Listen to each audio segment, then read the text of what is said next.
بسم اللہ الرحمن الرحیم۔ السلام علیکم ڈیئر کلاس، ڈیئر اسٹوڈنٹس۔ آج ہم بات کریں گے حج کے فوائد پر، اور اس ٹاپک پر تفصیلی ڈسکس کریں گے کہ حج کے انفرادی فوائد کیا ہیں اور اجتماعی فوائد کون کون سے ہیں، اور حج مقبول کے بارے میں بھی بات کریں گے۔ پریویس لیکچر میں ہم نے حج کی شان جامعیت اور مناسک حج پر بات کی تھی۔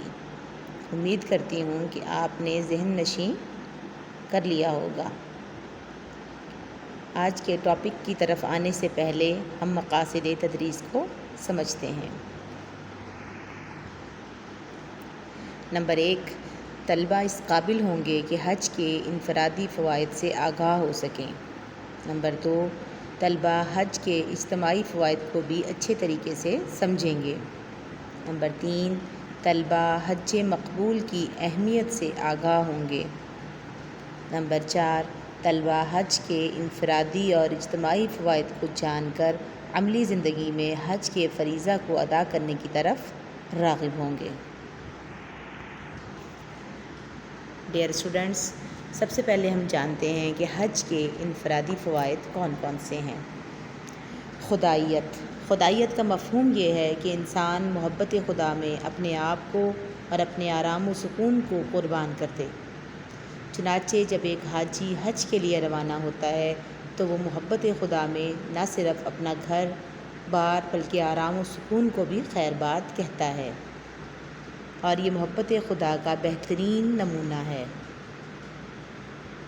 عہد و پیمان، اس کا مطلب یہ ہے کہ بندہ جب ارادہ سے مقامات مقدسہ پہنچتا ہے تو وہاں پر سب سے پہلے خدا سے عبدیت کرتا ہے کہ اللہ تو میرا رب ہے اور خالق ہے، تیرے سوا میرا کوئی معبود نہیں، اور میں تیرے در پر حاضر ہوں۔ میرا جینا، مرنا، میری نماز، میری بندگی سب کچھ تیرے لیے ہے۔ عشق الہی اور عشق رسول۔ حج کا تیسرا اہم فائدہ جو ہے وہ یہ ہے کہ جب انسان مقامات مقدسہ پر پہنچتا ہے تو جب بندہ خدا کے گھر اور روضہ رسول صلی اللہ علیہ وآلہ وسلم کا دیدار کرتا ہے تو اس کے بعد دل میں اپنے رب اور اپنے آقا حضور صلی اللہ علیہ وآلہ وسلم کی محبت پیدا ہو جاتی ہے، اور دل میں عشق الہی اور عشق رسول صلی اللہ علیہ وآلہ وسلم پیدا ہوتا ہے۔ مخالفت شیطان۔ شیطان انسان کا ازلی دشمن ہے، جیسا کہ قرآن حکیم میں کہا گیا ہے، بے شک وہ تمہارا کھلا دشمن ہے۔ اس لیے حج میں یہ بات بھی شامل ہے کہ 3 مقامات جو بدترین دشمن کی مخالفت کا عملی درس ہیں۔ اس کے علاوہ دوران حج اپنی خواہشات کی پیروی کرنے پر جو پابندی لگائی گئی ہے وہ بھی در حقیقت شیطان کی مخالفت میں ہے، کیونکہ شیطان انسانی نفس اور خواہشات کو خدا کی مخالفت پر ابھارتا ہے، اور جب انسان اپنے نفس اور اپنے خواہشات پر قابو پاتا ہے تو اس سے شیطان کی مخالفت ہوتی ہے۔ حج کے اجتماعی فوائد۔ حج ایک ایسی عبادت ہے جس کے انفرادی فوائد کے ساتھ ساتھ بے شمار اجتماعی فوائد بھی حاصل ہوتے ہیں۔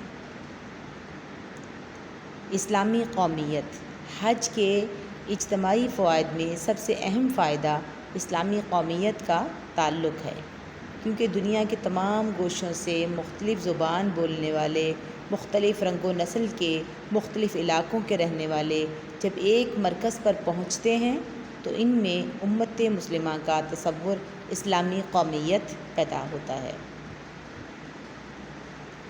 مرکزیت۔ اس کا مطلب یہ ہے کہ مسلمانوں کو ایک مرکز پر جمع کرتا ہے، جس سے ان میں قومی وحدت کا احساس پیدا ہوتا ہے، اور پھر اللہ تعالیٰ کا یہ گھر جس میں خدا نے آپس میں متحد رہنے کی تلقین فرمائی ہے، جیسا کہ ارشاد ربانی ہے، اور تم سب مل کر اللہ کی رسی کو مضبوطی سے تھام لو اور آپس میں تفرقہ مت کرو۔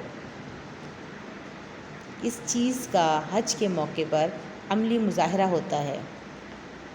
عسکریت۔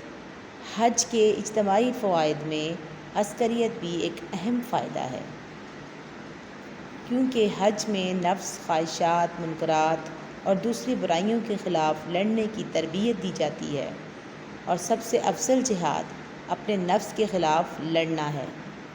اس طرح حج حاجیوں کی شخصیت میں عسکریت کا جذبہ پیدا کرتا ہے اور انہیں تمام برائیوں کے خلاف لڑنے کی عملی تربیت دیتا ہے۔ مسلمانوں کا بین الاقوامی سالانہ اجتماع اور اتحاد۔ یہ ایک ایسا فائدہ ہے جو ہمیں دوسری عبادات میں نہیں ملتا۔ یہ حج کی انفرادیت ہے کہ جس میں مسلمان دنیا کے کونے کونے سے خدا کی دعوت کو لبیک کہتے ہوئے خانہ کعبہ کی زیارت کرنے مکہ مکرمہ پہنچتے ہیں، اور یہاں ایک بین الاقوامی اجتماع ہوتا ہے اور دنیا بھر کے مسلمانوں کی خبرگیری ہوتی ہے۔ دشمنان اسلام پر رعب و دبدبہ۔ حج کا ایک اہم فائدہ جو دشمنان اسلام پر رعب و دبدبہ کا طاری ہونا ہے۔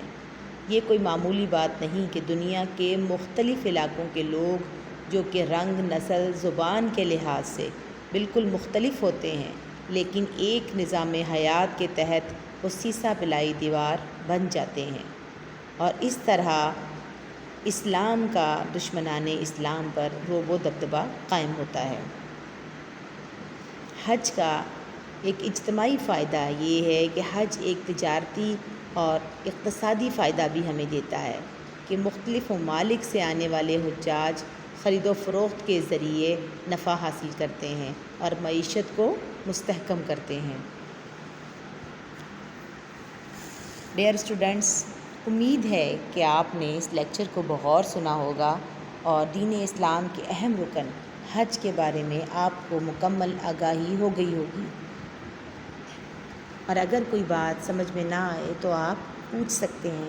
اللہ تعالی ہم سب کو تمام ارکان اسلام پر مکمل طور پر عمل پیرا ہونے کی توفیق عطا فرمائے۔ آمین۔ فی امان اللہ۔